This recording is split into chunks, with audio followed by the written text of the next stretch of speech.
nombre del Padre, del Hijo y del Espíritu Santo. Amén. Amados hermanos, es nuestro Señor Jesucristo.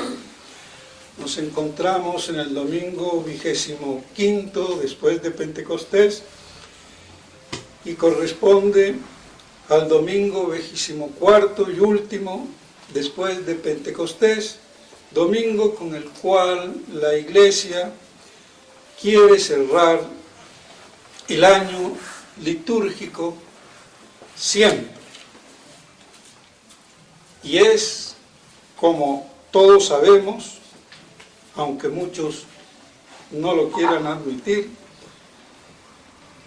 un evangelio eminentemente apocalíptico, tanto que se le llama el evangelio sucinto del Apocalipsis, una condensación. Y la Iglesia quiere terminar apocalípticamente el año litúrgico. Por algo será. Sencillamente para que recordemos ese dogma de la segunda venida de nuestro Señor, que viene como Rey, con gran poder y majestad. Y también lleva incluido el otro dogma, el del reino de nuestro Señor en la tierra, por encima de las interpretaciones exegéticas, diversificadas y contrapuestas. Porque una cosa es un hecho y otra cosa es cómo se realice, las circunstancias, lo que lo entorna y hasta incluso los detalles. Lo que importa es, entonces, bien recordarlo, porque al ponerse a discutir de si milenarismo o antimilenarismo, la Iglesia se pasó casi 2 siglos sin afirmar categórica, taxativa, rotundamente, que es un dogma de fe, el reino de Cristo en la tierra, por el hecho de su encarnación aquí en la tierra. Otra cosa son las discusiones exegéticas, las explicaciones. Y así se ha enturbiado este dogma de fe.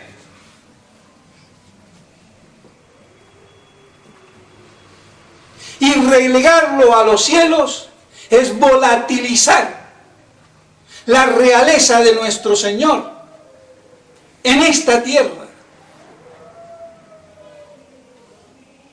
Y no nos olvidemos que Él nos habla en San Juan del príncipe de este mundo, Satanás. Entonces tiene que ser destronado, desalojado, vencido. Por eso no puede ser en el cielo. Y eso es lo que se pide en el Padre Nuestro. Pero no nos damos por enterados. Aún los catecismos explican, pero explican a medias. Y dicen que el reino tiene muchas interpretaciones, sí. Pero ¿cuál es la más propia? No queda otra que si Cristo es Rey, por él como hombre, que se encarnó en esta tierra, entonces es su reino en esta y sobre esta tierra. ¿Cuándo, cómo y dónde? Eso es otro cuento. Otro problema. Pero la sustancia del dogma de la cosa está. Y esto no admite discusiones. Y los hombres de iglesia no se han dado cuenta. Es más, ni el mismo padre Castellani ni el mismo padre Lacunza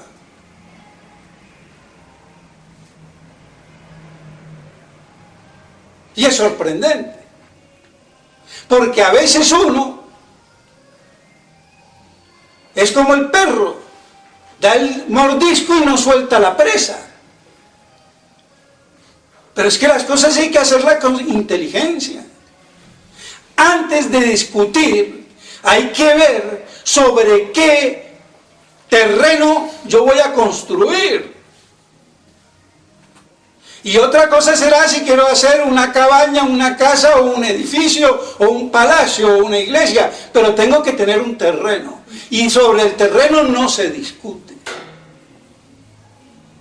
Discutirán los arquitectos y lo que quieran cómo van a hacerlo. Y esto lamentablemente ha sucedido con este dogma fundamental.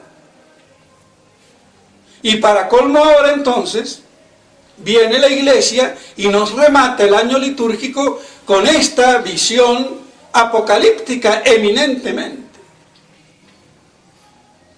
Y por encima también de todas las interpretaciones y disquisiciones incluso de los santos padres, que el uno dice sí, el otro dice no, el otro de aquí y el otro de allá.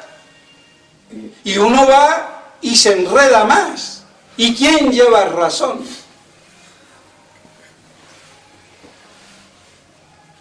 Pero toda la baraja más o menos queda. Pero ¿qué nos queda en la cabeza?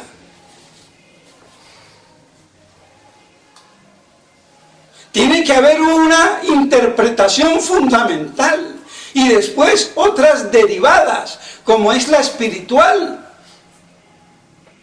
Pero la que prima es la literal, no cruda,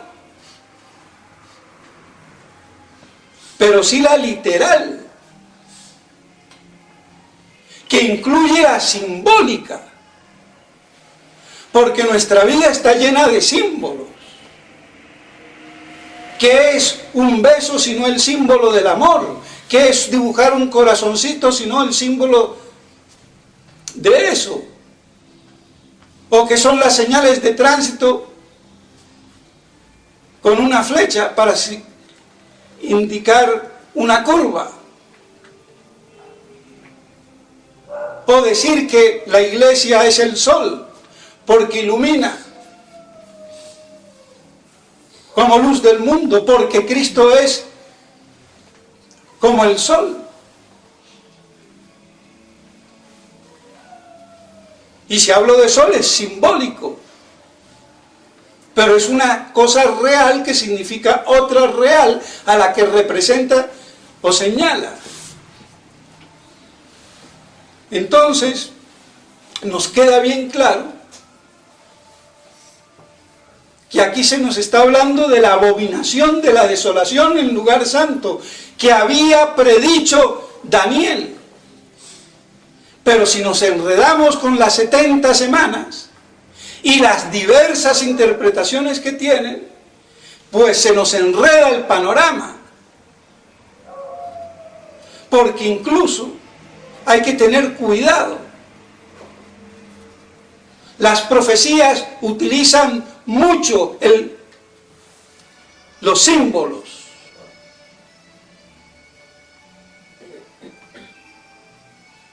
Y si a mí se me dice que un hombre de 70 años va a morir de un infarto y a los 3 días y medio acontece el fallecimiento, y le digo al otro, y a ti te va a pasar lo mismo, tonto sería si él cree que tiene que tener 70 años para que le dé el infarto y morirse. Le puede dar a los 20, los 30, 40 o a los 90. Y le puede dar el infarto y no se muere a los 3 días y medio. Se muere ahí mismo o una semana después. Entonces no hay que querer históricamente cronologizar los tiempos.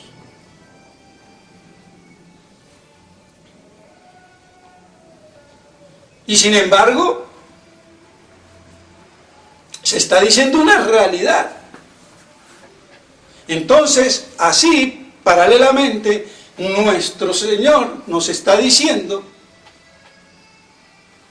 que como aconteció, o como que iba a acontecer, mejor dicho, con la caída de Jerusalén, que no pasará esta generación, así sería el fin. Y que recordáramos la abominación de la que habla Daniel. Pero los tiempos no tienen que ser idénticos y cronológicamente los mismos. Pero el hecho, sí. Y esa es la señal, la advertencia. Entonces por eso se complican las interpretaciones.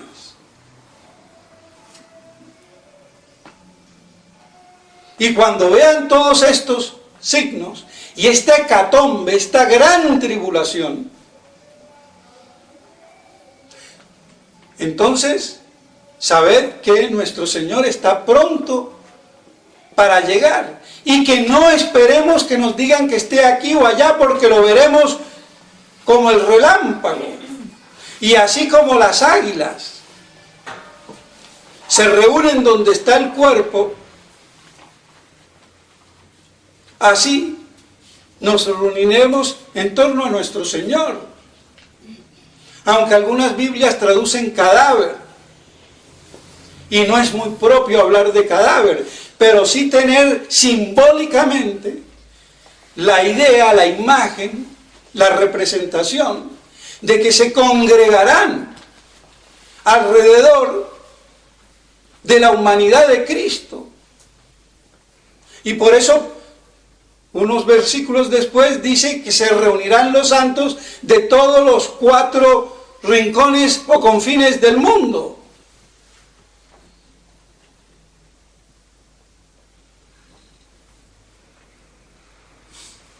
Pero tampoco vamos a esperar que se caiga el cielo, el sol y las estrellas, literalmente a lo crudo. Porque hasta el mismo Santo Tomás dice que el sol puede significar también la iglesia. Entonces lo que se eclipsa es el sol de la iglesia, que deja de iluminar.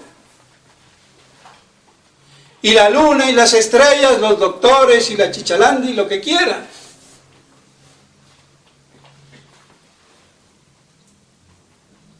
O tal vez acontezca también que el sol se caiga, o parezca que se cae.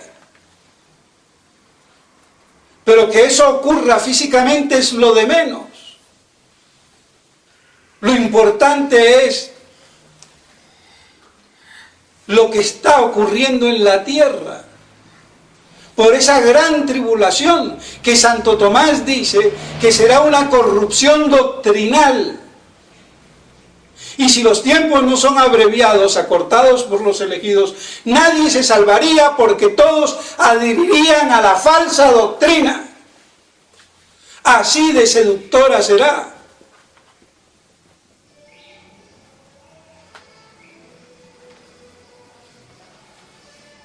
Pues bien, entonces nos deben de quedar por lo menos los rasgos esenciales. Esa abominación en el templo, la cesación del sacrificio. Pero aquí también hay 3 interpretaciones, porque algunos dicen que eso ya pasó y esa es la interpretación clásica, llamada tradicional, pero que para mí no es tan tradicional, y que entonces no tiene nada de profético. Todo pasó allá en la época de los macabeos.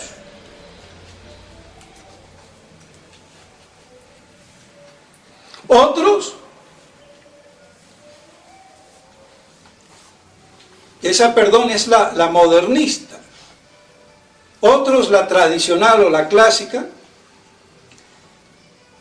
Cuando Cristo muere, hace un pacto, no con todos, sino con algunos, porque se deja el sacrificio del Antiguo Testamento para hacerlo en el Nuevo. Y no está tan descabellada la cosa. pero pierde el significado profético.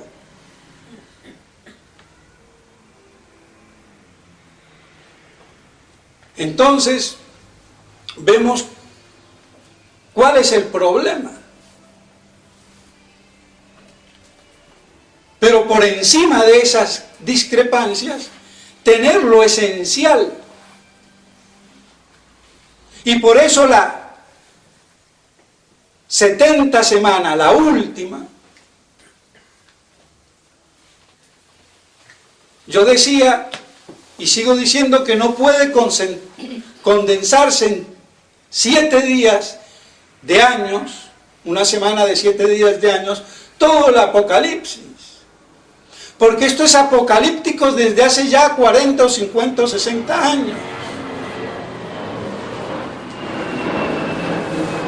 ¿Cómo se sabe? Porque San Lucas dice: Jerusalén dejará de ser hollada por los gentiles.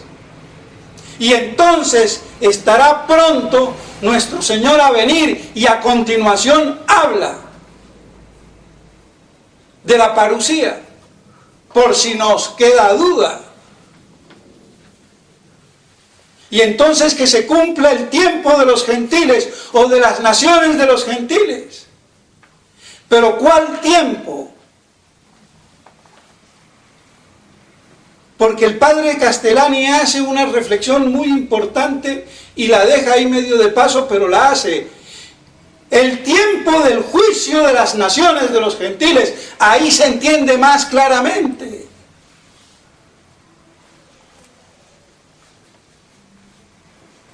Entonces, si Jerusalén dejará de ser hollada y nuestro Señor aparecerá cuando se cumpla el tiempo del juicio de las naciones de los gentiles, se entiende un poco mejor. ¿Y cuándo fue el fin de la diáspora? Que eso quiere decir, deja de ser hollada, vuelve a las manos de los judíos, del pueblo elegido. Y es su capital, ya lo es, desde el año 47-48. Eso es un signo irrefutable. Ah, pero entonces se acabó el tiempo de los gentiles para que se cumpla el número. Abramos ese paréntesis, el tiempo del juicio de las naciones de los gentiles. Y hasta que no se acabe ese tiempo, que va paralelamente con el tiempo de los judíos, y así entonces de la última semana,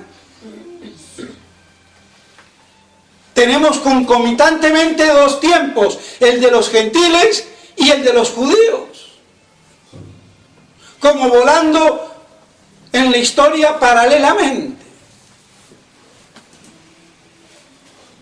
Y así creo que se comprende un poco mejor.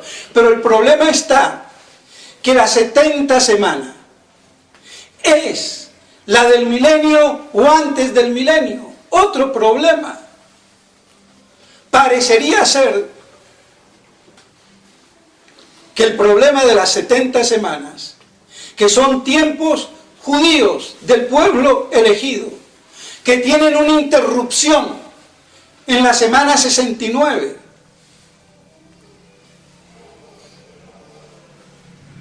por la muerte de nuestro Señor y la evacuación que se produce de ahí, aunque se haga efectiva en el año 70. Y cuando vuelva a manos de ellos, vuelve entonces la última semana. Y al finalizar las 70, y para cumplirse el tiempo del juicio de las naciones de los gentiles, se produce la parusía.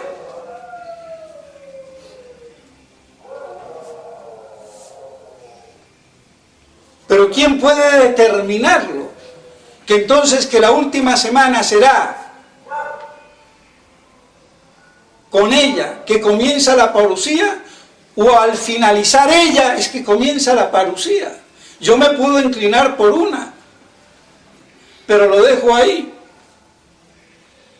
Lo importante es que lo grueso no se nos escape.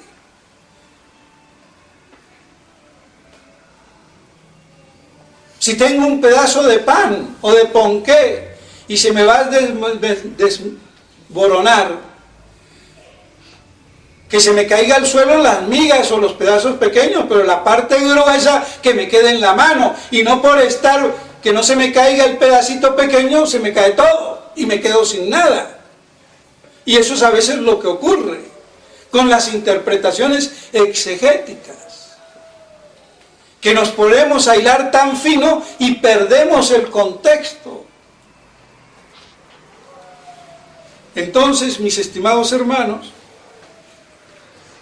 aquí lo importante es que al fin y al cabo veremos como el relámpago que cubre de oriente a occidente el fulgor esplendoroso de la majestad de Cristo Rey viniendo con todo el poder de su divina gloria y majestad a esta tierra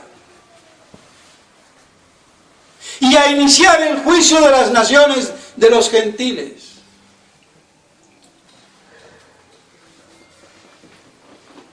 Y que se produzca la primera resurrección. Y todo lo que ya sabemos del arrebato de los viadores. Y al final, la segunda resurrección. Y todo ese compás es el milenio, los 1000 años que literalmente nos habla el Apocalipsis. Y digo literalmente porque está escrito 1000 años, aunque no sean necesariamente literales los 1000 años en el tiempo, sino que pueden significar un gran periodo interminable de tiempo de ese reino en el cual la iglesia estará congregada, formando un solo rebaño bajo un solo pastor, la gran promesa que trasunta las Escrituras.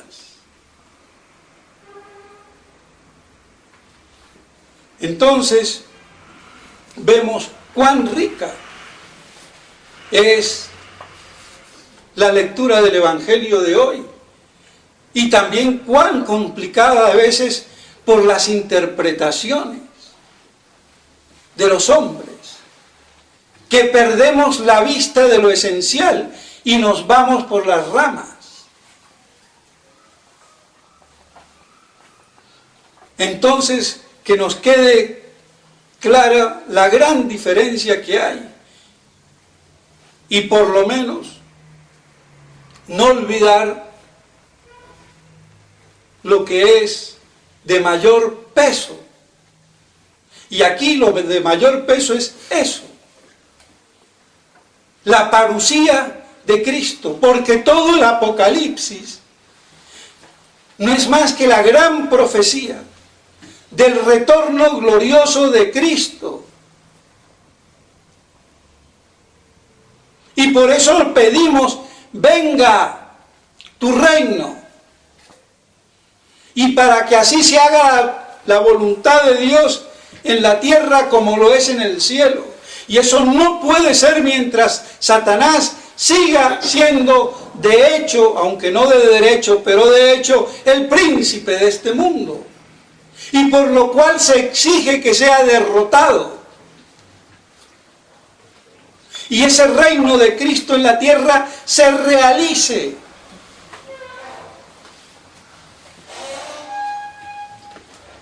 Y eso es dogma de fe. Más allá de las interpretaciones.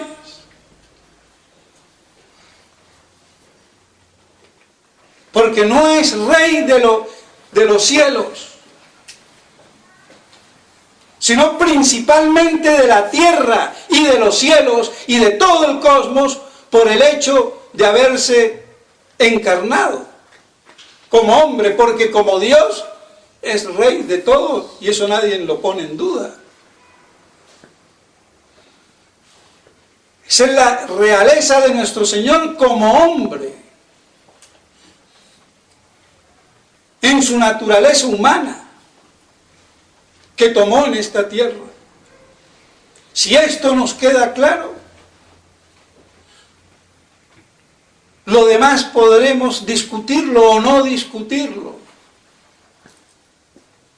Pero ya tenemos lo fundamental y lo esencial. Y esto es un grave pecado porque se ha olvidado.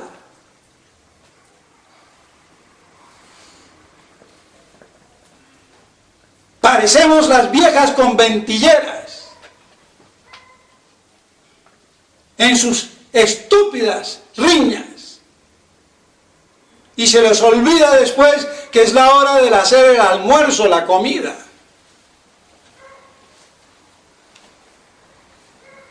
Entonces, que no nos pase eso.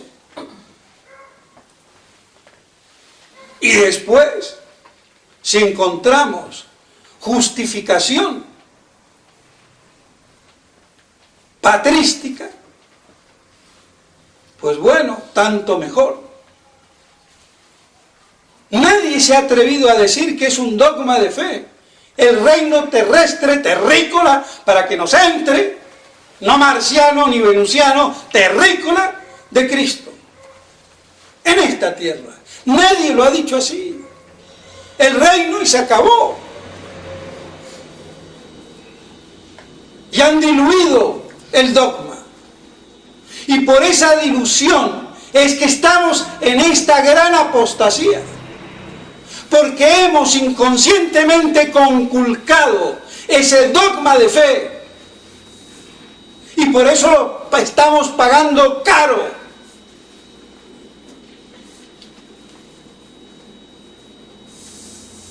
Y lamentablemente la jerarquía de la Iglesia no lo ha hecho.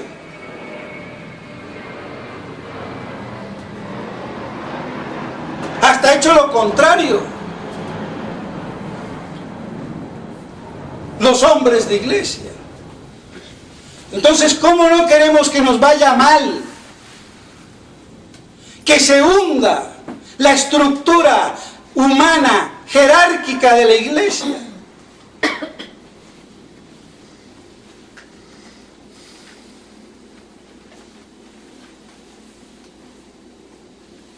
Esto es lo único que lo explica. No puede haber otra explicación teológica.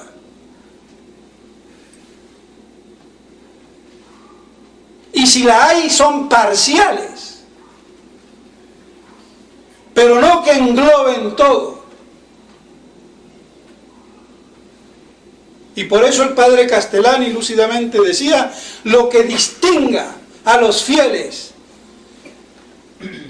del pequeño rebaño, él decía de los últimos tiempos, si son católicos o no, es que esperan la segunda venida. Habla de los fieles, no de los infieles o de los protestantes, ni de los testigos de Jehová.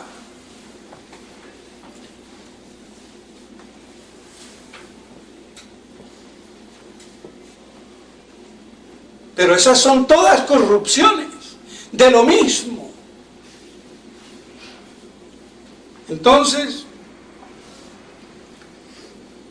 cuando veamos la higuera reverdecer, todo esto está a las puertas. Y si la higuera es Israel, ya la vemos reverdecer, el Estado de Israel. Es un hecho desde el año 47-48. Un hecho histórico.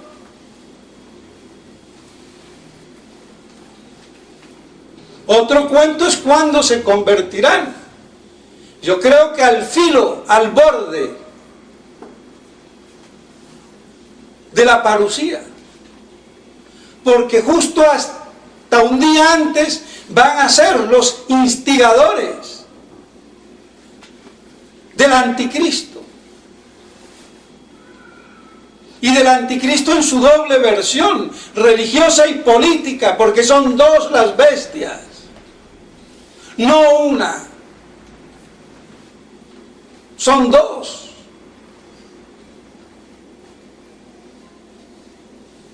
Entonces, vemos, mis estimados hermanos, con justa razón por qué la Iglesia quiere acabar el año litúrgico apocalípticamente, para que se nos recuerden estas cosas. Y pues bien, eso es lo que toca hoy más que nunca recordarlo, porque los signos de los tiempos se están cumpliendo. Aunque no sepamos cifrarlos cronológicamente, porque no se trata de una historia, sino de una profecía, y se trata de símbolos, muchas veces, de tipo y antitipo, y así en el tipo de la caída de Jerusalén, que proféticamente iba a acontecer en el año 70, cuando Tito Vespasiano aplastó Jerusalén.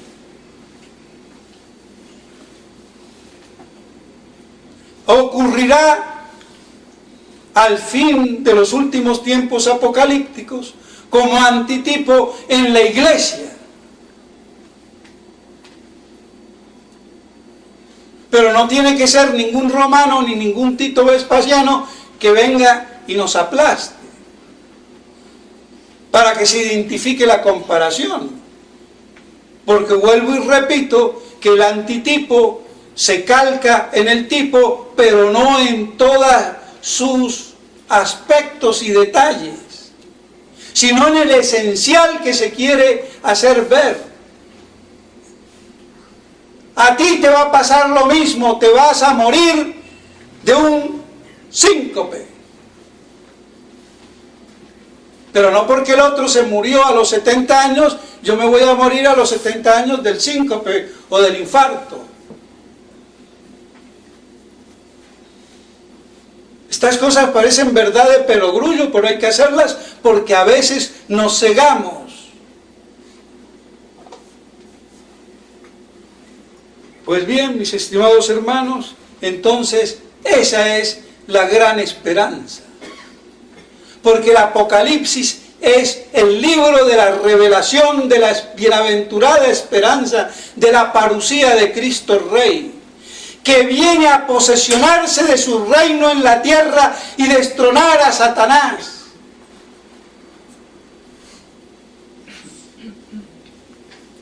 Y todo lo demás va a ser complemento.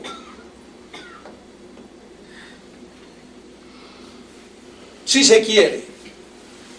Pero ese es el hecho fundamental. Pues bien, entonces no me quiero alargar más, y ya creo que me alargué. Si nos quedan más o menos claro, porque no es que yo tampoco la tenga clarísimo, pero que esa claridad nos enriquezca la esperanza, y esperemos entonces eso que cada día pedimos en el Padre Nuestro, y muchas veces lo recitamos como loros sin pensar.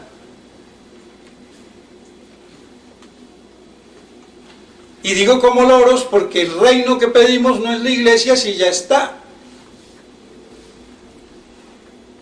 Aunque la Iglesia es la incuación del reino pleno de Cristo.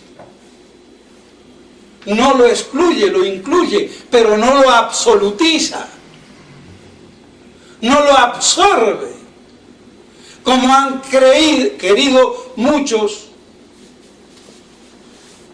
dentro de la Iglesia. No se olviden que esta Iglesia está basamentada en los gentiles. La sinagoga era en el pueblo elegido, después en los gentiles. Y los gentiles somos más brutos que los judíos. Y si cayeron ellos, vamos a caer peor nosotros, porque somos más imbéciles. Y eso es lo que no queremos entender.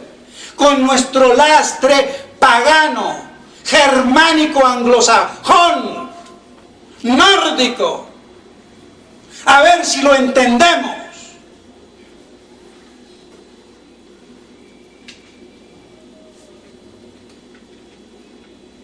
Por eso no puede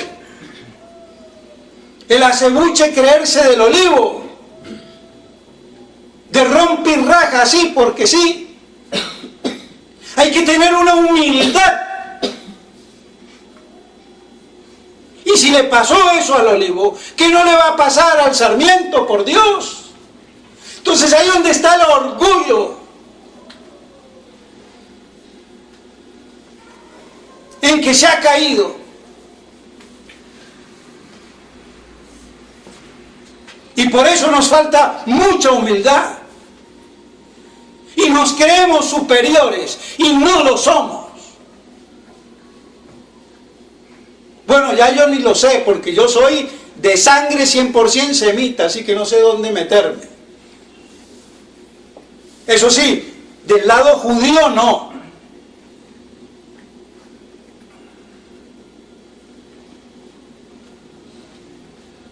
Pero semita. Pero de todos modos, semita o no semita, o chichalita, camite y tutía y lo que fuera. Porque Adán no era ni semita, ni camita, ni jafita. Y todos somos hijos de Adán. Ese es un problema que vino después. Entonces, no lo debemos de olvidar. No creernos mejor. Y por eso dice San Jerónimo, comentando el pasaje de Romanos, que por la perfidia del pueblo elegido, pasa el cetro a los gentiles. Pero por la apostasía de los gentiles, volverá el cetro al pueblo elegido. Pero eso ya en el milenio, aunque esta parte no lo diga San Jerónimo. Y para que se vea así la misericordia, que nadie se salva por ser judío o ser gentil, sino por tener la fe en Cristo.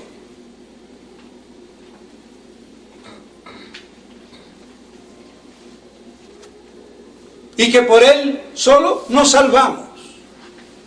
Es el único Salvador y Redentor, no hay más nadie. Entonces que estas cosas nos ayuden a dar un poco de luz y a tener un corazón un poco más contrito, sumiso y humillado, sin tanta soberbia de pavo real, que con 4 plumas muy bonitas se cree la non plus ultra, el pavo imbécil. Pues nosotros andamos peor.